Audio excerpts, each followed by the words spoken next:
Здравейте, казвам се Мирослав Дончев от Интерпауър. Днес се намираме в София при нашите клиенти от SMM Commerce. Тук инсталирахме 645 кВт батерийно стопанство с 100 кВт пика, панели и 100 кВт мрежови инвертор. Към нашата система сме добавили и съществуващата от 200 кВт пика панели с 6 инвертора по 30 кВт на Huawei.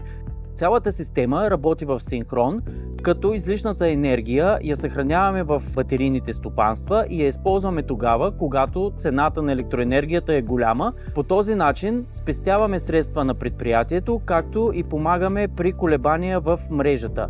С инсталираната система предприятието има независимост от отпадане на електропреносната мрежа и колебания, които да нарушат нормалния начин на работа. Батериите, които сме инсталирали, са с висок клас клетки на Cattle, които може да видите, той е световен производител на батерии за промишлеността и не само.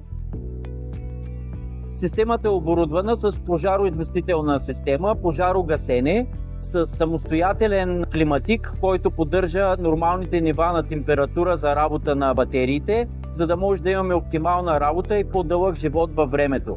Всяка една от батериите има собствен софтуер, който сме обединили с Master софтуер, който прави комуникацията между мрежовите инвертори и инверторите на батериите, за да могат те да работят по най-добрия начин, като както ви казах, зареждаме при ниска цена на електроенергия или при излишък на енергия от фотоволтаичните панели и използваме при високата цена на електроенергия, когато дружеството има нужда от повече ток.